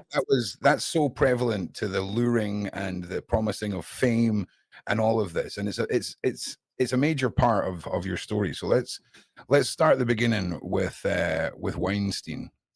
Okay. So I was acting at the time. I had an acting agency, and Harvey Weinstein wanted me to be in the movie Cold Mountain because it was filmed in Bulgaria, and I speak Bulgarian, and I'm easy on the eyes, and I can act. So I had a meeting with him and my agent. My agent called me the day before and said Harvey Weinstein wants to meet with you for the movie Cold Mountain. And I said, well, you're coming with me, because at the time we knew all about Harvey Weinstein and what he was about. So I showed up to dinner. I had my dinner with Harvey and Renee, my agent, and then my agent left. We went to Bungalow 8, to the nightclub, and that's when everything started. Harvey Weinstein asked me to go to the Carlisle Hotel to go read the script, Cold Mountain, with him. It was 2 o'clock in the morning. I said, I don't do that. They handed me cocaine. I took it, put it in my hand. I went to the bathroom. I called my best friend who was dating Lindsay Lohan at the time. I said, I'm in a very sticky situation. I need someone to come help me. So she said, where are you? I said, I'm at Bungalow 8. I'm in the bathroom and I need you guys to come get me. So they came, they showed up. I was sitting with Harvey and Renee. They came and showed up. I said, meet me in the bathroom. They go to the bathroom. I hand Lindsay Lohan the bag of cocaine Harvey gave me, and I said, here, you can have this. I don't want it. She goes, score. She was very happy. And then I said, hey, guys, I'm going to jump out in the cab in the front of Bungalow 8 and meet me in the cab. So that instant, I went to the front of Bungalow 8. I jumped in a cab. My best friend, Sky, who was human trafficked by Naomi Campbell, and Lindsay jumped in the cab. And as Lindsay was jumping into the cab, the bag of cocaine fell on the ground. And that's when the New York Post posted that Lindsay Lohan has a cocaine problem. And it was actually Harvey Weinstein's bag of cocaine.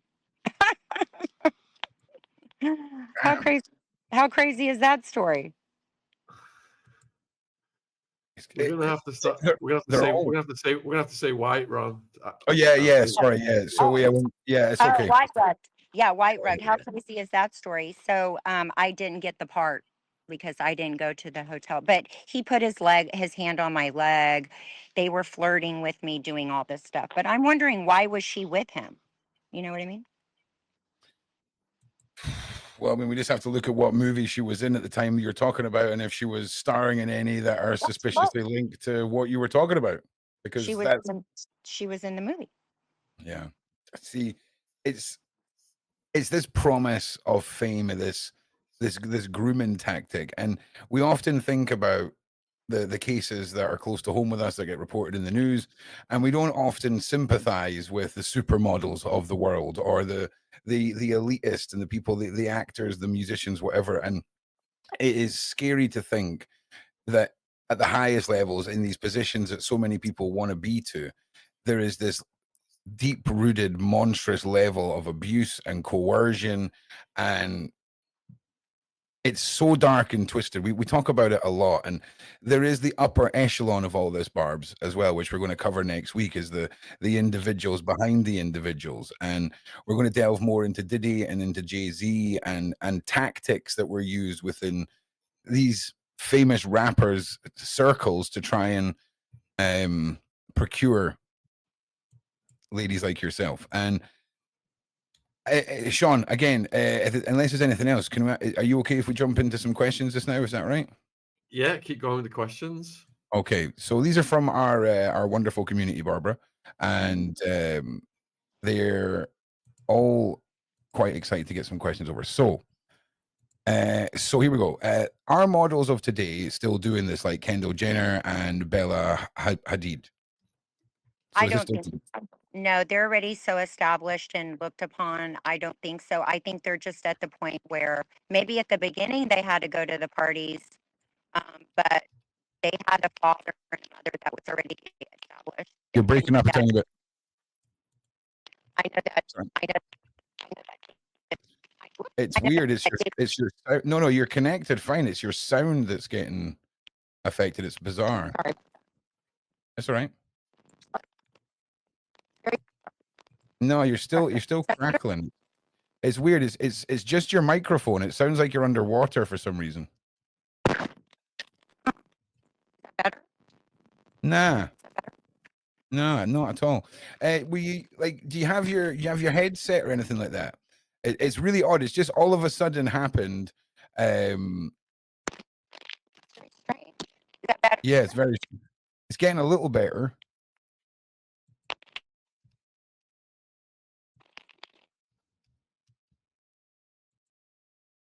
Yeah, that listen, you can call me a conspiracy theorist all you want. Sean, have you frozen as well? Or are you just being still? No, I'm always still. Some powers that be are shutting this down, aren't they? And now your camera's gone off. That's just that's just my battery. Don't worry about it. Yeah. Perhaps if she refreshes her device or restarts her device, Yeah, is Babs will there get any there. way to communicate? Yeah, of course. Yeah. Communicate that to her. Let's see if we can. Because this is Babs, absolutely you might need to restart your device. If not, we can do the Q&A over WhatsApp if I just call you, and people will be able to hear you. Whatever's going to be easy. Oh, just roll it over to the next part because we're almost at 2 hours. Well, we're at 90 minutes, man. It's okay. Relax. Okay, just relax. We got this, Sean. We got this. Okay. We've got to get these numbers. All right. Stop tracking. We've got 30 more billable minutes here. Okay. So we'll just wait on Babs getting back to us. And what's standing out for you in Barbara's story, Sean? Oh my God, what is not standing out is the question, isn't it? It's right. Absolutely wild. I mean, we've interviewed people who have been involved or have witnessed or have survived or have researched all these different stories, but Barbara's story ranges over all of them. Yeah. So weird. Yeah. Don't worry. Nothing suspicious at all about the fact that your microphone's being affected at all. Nothing suspicious. And now you're gone again. Brilliant. This is crazy. There we go. Oh my God. There we go, Babs. We can hear you. We can hear you. That's the one. Wow. All right. So one name that I need to ask you about, and you can call this favoritism in the side chat. This one's from a boy, Andy POV. Do you know anything that could tie Meghan Markle into any of these stories, these yachts, or being procured, so to say? No. Mm-hmm. Sorry, Andy. Sorry, Paula. I was hoping there was going to be some groundbreaking madness there for you, but sadly not. No. Okay, let me jump into some questions then. This is an interesting one because I noticed this, and this is from Nikki. If Trump said Virginia was stolen from the Mar-a-Lago, that means that there were underage girls working at his establishment. That's what I picked up on. Anything to comment on that, either Sean or Babs? No, I think maybe if she was there, maybe she was hit on by other people. I don't know. I mean, I know that his niece was hit on by Epstein, and it ruined the relationship. I know that he was kicked out. I know that. Okay. This is another one from Nikki. Is Sean Combs being sacrificed? No. No. Okay. This is from Nadine. Was Heidi Klum involved? I don't know, but I've heard rumors. Okay. This is just cough loudly if she was. Don't cough loudly if she wasn't. Scenario. But next question from nice. Do most models stay thin by substances? Just wondering. Yes. Yeah. Listen, caffeine and nicotine are food groups. Okay. Don't let anyone tell you they're not. Okay. Oh, yeah. Okay, so Freebie's asking, would you ever have personal security in these situations? Yes. But would these security be provided by the people who are the monsters? Yeah. Yeah. Okay. Yeah. So it's one of them. So I think what Freebie would mean by personal security is, do models ever have, a big guy called Jeff who they hire themselves? Yes. They are there to deflect all the monsters away, all of this kind of stuff. Would you say that was not a favorable thing for a model to have when being chosen by an elite globalistic monster, a massive man named Jeff? So I imagine the workload wasn't as good for owners of Jeff. No, I was actually going to hire a Jeff myself. Yep. Yeah. Well, listen, everyone, big shout out to all the Jeffs in the world. Okay. All the real ones. All right. Did you attend any film premieres? That's from Cats. Yes. All right. You want to tell us which ones? I can't name. I've been Freaking to so many. I don't know. Sorry, it's a different world, Babs. It's a different world. Sorry. Oh, this one's from the wonderful Jen, which is Sean's wonderful partner. Who, in your opinion, is the head of the snake, Barbs? And listen, just remember, we don't have to go into this right now. We can save this one because it's up to you. But Starts with the M. all right, starts with an M. Okay, well, we'll get some more. We'll give you a letter a night, people. Okay, so it's Predator Scrabble. So this is a simple yes or no one because I know we're going to cover this later. Was Ron Burkle involved? Yes. Brilliant. This is going great. Were male models treated in the same way? In what way? Like, were they groomed? Preyed upon, yeah, all of the Yes. nastiness. It's worse. It's worse. Yeah. Well, I feel like that's something that we'll address in one of these episodes next week because that is something that I imagine is underspoken about. It's much worse. It's much worse for them. Okay, well, we will dedicate a chunk of time to exposing that because again, it's all about this industry, the models, and to only really cover 50% of the problem is doing an injustice. So, boys, we will get to you. Dupree, that will be this week. We will find out more this week. So what are we doing here? What was it about the secret taping? Who benefited? Because looking at Diddy and the Jeffrey Epstein cases, the public hasn't seen any tapes. It's blackmail, right? It's blackmail. Also, you guys have to understand this, okay? My lawyer told me that they cannot let all this out in the open like everybody wants because it's it's way too much. Even the jurors in the Diddy trial, they were even bothered by the videos. This is not for public. This is not something you want to see. I know a lot of people want to see it, but there's children, there's teenagers that look online. I have a young child. Like, you don't want to see this stuff. It's there. Why do you want to see it? Well, it's more from exposing it to the public. The realities, whether it's in a court and it's closed just to journalism. There's been multiple cases, especially when it's serial unalivers who filmed horrible things. The evidence must be seen, even if it's closed and controlled. It sucks too for the victims. Like, do they want their bodies displayed in the public? Like, I wouldn't want if somebody did I don't want myself exposed having sex. You know what I mean? Like, I'm with you, but I don't know. I don't think it's not a game. It's not like a game. Everybody thinks it's like, oh, it's like the New York Post. This is people's lives. These are people's lives that look. Justin Bieber, I don't blame him. He doesn't want to talk about what happened to him. Like, yeah. I wouldn't want to talk about it either. What is he going to get out of it? Nothing. And I want to remind everybody of the ritualistic shame stuff that goes on within these circles. So if you're sitting there thinking, oh, well, why wouldn't you want to talk about doing X and Y? Because there's darker things than you and I can imagine.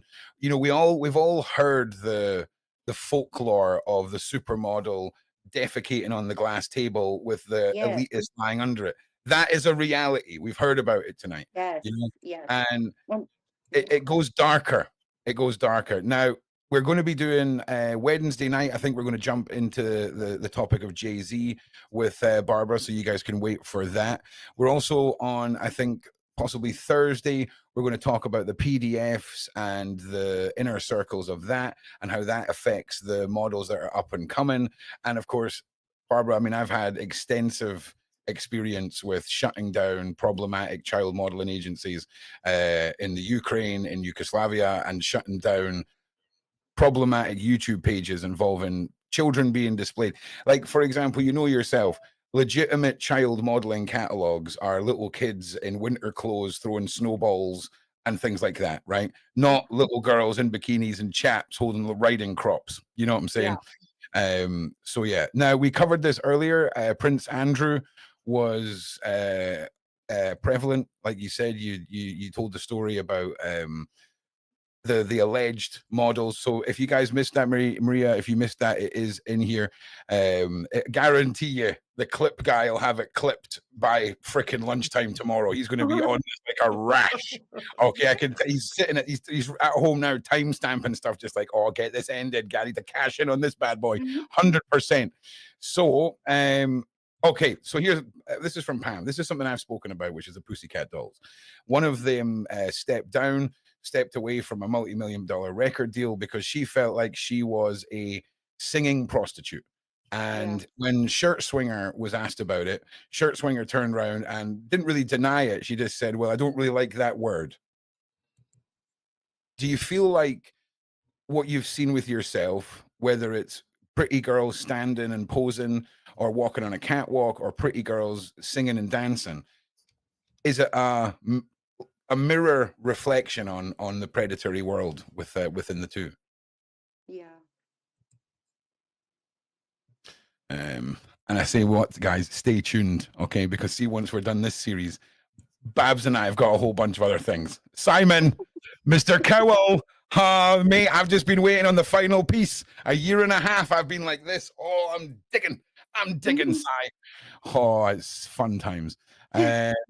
Okay, so here's an interesting one. So why was Diddy doing all this? Was he under control of Clive Davis or another higher up? So, yeah, that's a good one for you. I think he reached a level where, Diddy's the GOAT. He got the key to the city of New York. Everybody in the industry loved Diddy because he's a moneymaker. He brings a lot of money. He brings money to everything: fashion, liquor, music. Yep. He's a moneymaker. But when Diddy's ego took over and when Diddy started getting too big for his britches, I think he got very messy and the drugs took over. He became a different person with the drugs. Do you know, I don't think he started that. I think he started that way. He was always gay or bisexual, whatever he was. But I think the drugs made it worse. And I think he was already on it. He was on a different spiritual path. He wasn't himself anymore. Yeah. Is what I'm Just listen, see, to everybody out there who's the same age as me and can't really remember all the Diddy fame and can't really remember witnessing the rise and the descent and all of it. Go and just look at the career of Conor McGregor, right? And that's like the wish.com version of the descent of fame, ego, money, alcohol, whammon, substances. It is crazy. It's crazy. Is he compromised? Is he? No, well, he lost a civil suit for a RAPE case against a woman. Oh, so he was honeypotted. Well, here's the thing. It's a very controversial case, right? We're not going to go into it just now, but it's one of those cases of where a woman has been R'd, but leaves the premises and then returns to the premises after the R has happened. It's complicated. He lost the case. She won. He lost his appeal. But it's interesting because when you watch who Conor McGregor was when he was at the start and who he is now, it's a Timu version of a celebrity descent that is just over the top. Anyway, so or they framed him. I think maybe they framed him. Well, nah, he's a bit wild. He's a bit of a rascal. I'm not going to lie. He is possibly one of the greatest examples of what happens when you take too much white on live television. It's it's a spectacular watch. So anyway, so are these models getting paid for sleeping with elites? Now, I imagine there's different ways of receiving payment, right? But was money used, like the metaphorical wad of cash on the dresser the morning after? Was that a control tool? Was that prevalent? It wasn't like money like that. It was more like they'll get you an apartment, you'll get the big jobs, you go on the big trips, you go to Italy, you go to France, you're on the yachts, you're creating also a brand for yourself. So you're also going to promote yourself, but what you're doing. But you know what you're doing. Yeah. Keep in mind as well, people, if we're talking about a The situation where you're girl, making, if you keep doing that, if you keep going back, like if you're a big model and you keep trying to stay relevant and you keep going to these events, you're the problem too. You're a problem. yeah. And you got to keep in mind as well, we're thinking this from a regular person mindset. Barbara was already earning maybe $1 million a year at this point, and I mean, it's the next step up. It's turning one into two, two into five. That's the more of an allure to these other women than it would be. I mean, $20,000, $30,000. It doesn't make sense. They are pawns and they are trophies, and it's a scary, scary, scary world. Now, let me just keep going through these questions. Now, but this is a good one from Koala. How are you feeling now that you're talking about this for the first time? Because I mean, if we didn't mention this before, this is all exclusive. This is all the first time you've really brought all this to light, and you are working with somebody who we know in the law world. Yeah. If you want to Yeah. talk about that, you can. Yeah. But how are you feeling? I feel okay. I do feel safe because I know I'm on a safe platform. I do feel better to be outspoken now because a lot of people are speaking out. I think this is my time to help other victims because you're not going to get celebrities like Justin Bieber to come out and help other victims and talk about it. So I want to help all the women and men in my industry that don't have a voice. Maybe they're still working and they need to make money and they can't voice, what happened to them. I'm not really involved in the modeling industry, so I feel better at this time that I can voice my experience and to help others so they don't fall into, a category as my friend did who was human trafficked. Yeah, and we are going to delve deeper into the stories that are more personal to you, that Mhm. really showcase the dangers and the pitfalls, and you guys can take your own interpretations of all this, but it's so important. Look at the social media world, look at young girls, look at social Yeah. platforms like Instagram, all of this. There is a scary world out there, and Barbara has a wealth of information from the top of it, and It that is trickles down. scary. It It's is very scary. scary. It's scary and I see all these moms too, like giving their daughters plastic surgery at the age of 15, 16. It's just disgusting. I don't even know what's going on. Yeah, It's it's wild. disgusting. It's Well, look, we've disgusting. got 5 or 6 minutes left, Barbara. Let's Mhm. turn the table. Talk about what it is you're doing now. Let's put a positive spin on all of this, and just prepare Okay. people for Wednesday and Thursday and Friday this week. This is going to be probably the most in-depth series that we've done on the elites, on the music industry, on Hollywood, on all of it. And I just want to thank you, Barbara, for giving up that Oh, time and being brave enough thank to come and you. put all this forward, because Sean, he's got his years and years of interviews and his Oh, direction. I've got my investigations. I want to ask you about the occult, the weirdness, and we're going to get to it all, because that's the reality and it needs to be heard. So let's end it on a happy note, Barbara. Talk about what you're doing now, and okay. yeah, let's hear it. Thank you. So I started a charity during COVID for breast implant illness, women that have implants that are infected. And that parlayed into me starting a business. I started designing custom robes for the plastic surgeon's office because when women would come out of explanting, they had to go into detoxing. And so when you're detoxing your lymph glands, you can't wear like plastic clothing that have nylon polyester. So I started designing robes that are made out of 100% organic cotton, cashmere, silk. And then I parlayed and started creating my own brand that's called Malibu Cozy, and it's spelled Cozee.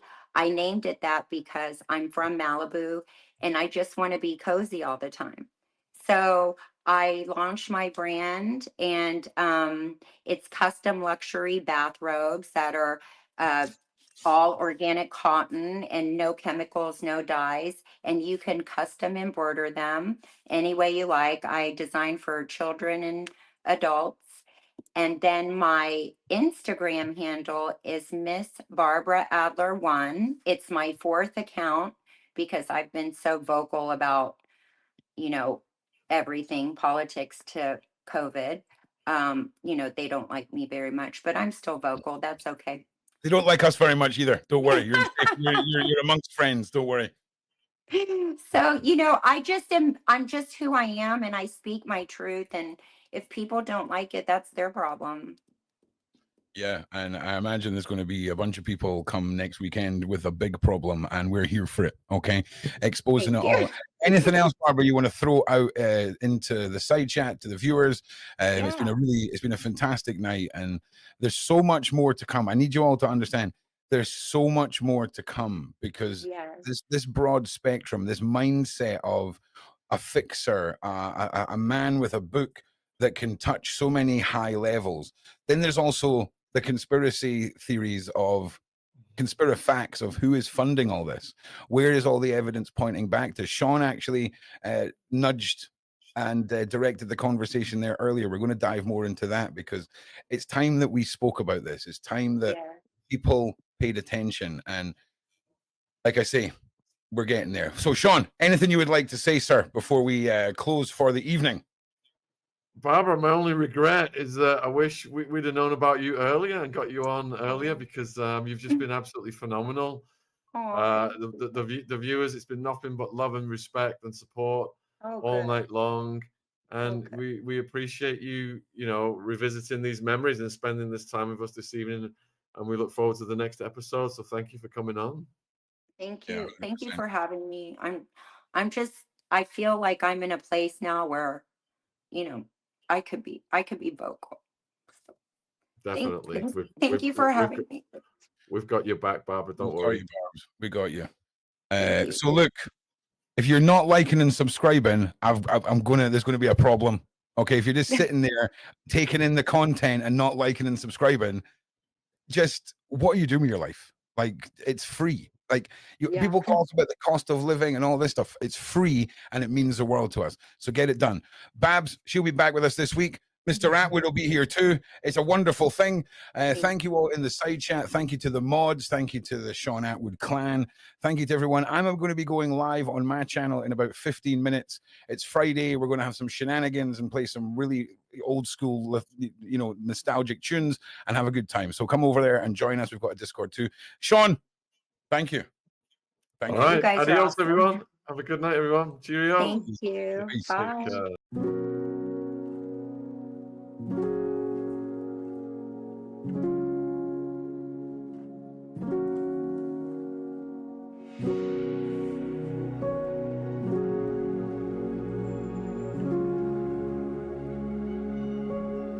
You are not hidden. There's never been a moment you were forgotten. You are not hopeless. Though you have been broken, your innocence stolen. I hear you whisper underneath your breath.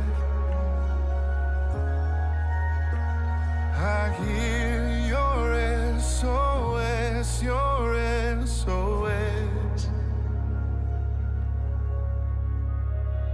I will send out an army to find you in the middle of the darkest night. It's true, I will rescue you.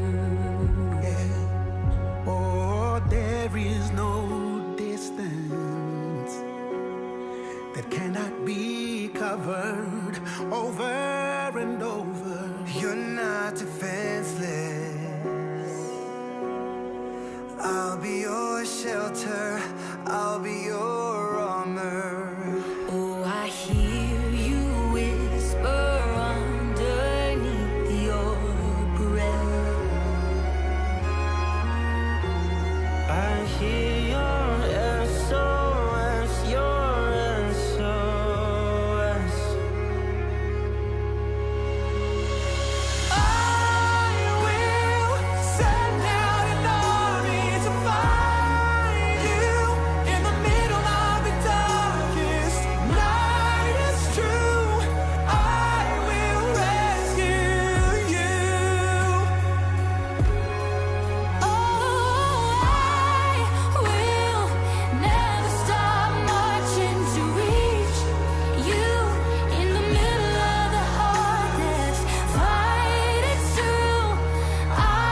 aheo ka ua I na pali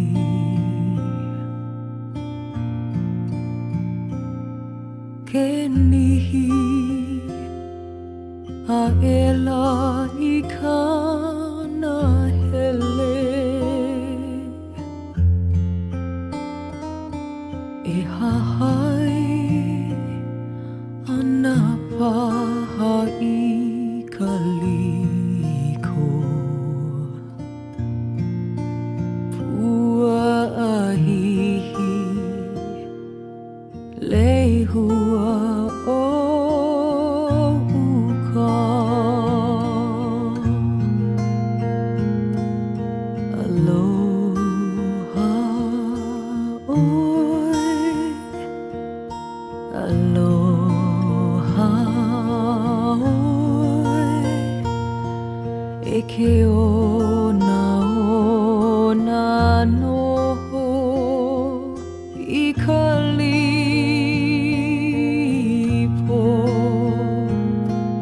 a fond embrace a hoia until we meet again.